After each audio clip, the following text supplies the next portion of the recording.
Tonight, a quick look at a new toy in the mail.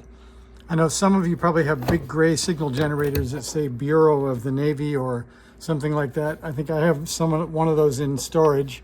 I got this. This is the 60 megahertz DDS signal generator. They're pretty cool. They have sweep. They have all kinds of cool features that older ones don't have. This one, I noticed there are different flavors online. This one doesn't have the AC supply built in. It has a 5-volt jack, but it does have the TTL input and the USB computer control.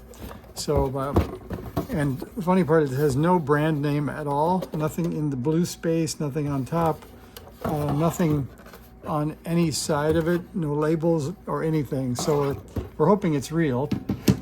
It came with a power supply that says it does 5 volts, and it has this magic thing, which I guess makes them able to ship internationally to anybody.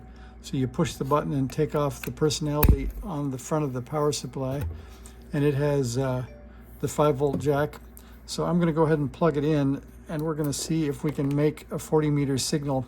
And before I get rid of the box, it comes with a BNC jumper, 2 BNCs to clip leads, and the USB cable for the computer. So that's what we're armed up with. So we'll get rid of that box. Well, it also comes with a small CD, which I think probably has the computer control software on it. So I'll go into the bench and plug this in. Sorry for the earthquake. And we'll hook it up. I've got to get to bed soon, but couldn't go to bed without trying it. So I'm not even going to pull off the protective plastic. We're going to leave that on today. So there's the on connection, and here's the on button, and it powers up and gives you language selection in Chinese, so that's cool. So we'll push English, and that seems like it did the right thing. I'm going to grab a cable with clip leads because that should give me enough antenna to be heard.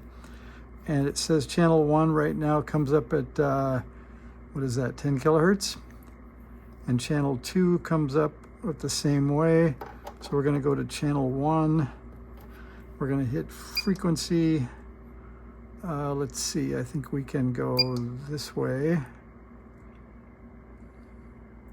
And that is hertz, not kilohertz.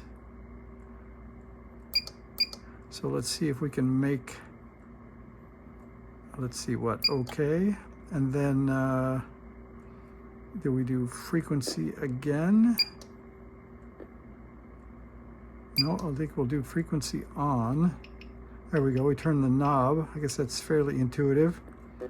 I think that would be 7010. And the amplitude says that it is 5 volts peak to peak. So let's see if we can hear that on the ICOM 735.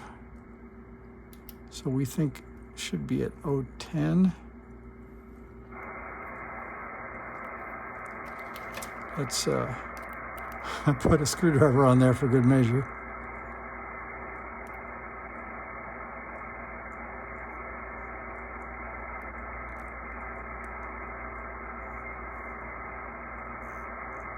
And I have an S6 noise level here tonight, so I'm not sure if we're going to hear this or not.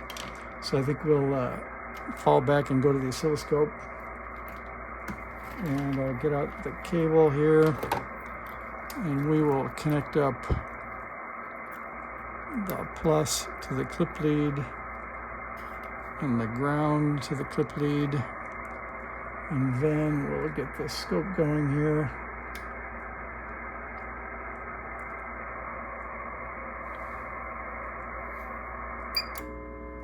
Oh, I just did, I pushed channel 1, and apparently there's our signal. So let me get up so you can see that. So I guess I don't need the scope after all, but we have both now. So we have a frequency that is, let's see, let's widen that up a little bit. Or I guess we can get it to that. So we'll get that and that. And I don't know who's exactly on the top over there. I guess that's, if I imagine I was correct, that's 7010, and that's 0 beat pretty well. Well, that's LSB, CW. I guess that's with our CW offset note. So I'm going to call that success. It doesn't sound like exactly a sine wave, but we'll see what we get with that later. It does look like a sine wave on the scope, however. So, and we're at 5 volts per division, and it's maybe just a hair over 5 on this scope. 1, 2, 3, 4, 5, yeah, maybe like 5.2 or 3. So I'm going to call that a success and say there's a new tool in the shack, and we'll try out some alignment stuff next trip in. So if you get a chance, it looks like you should probably get one. I'm going to try sweep with this to look at some of the filters, to, for example, the transmit bandwidth filter, etc., on the NorCal 40B. So that's my quick look. Thanks for watching.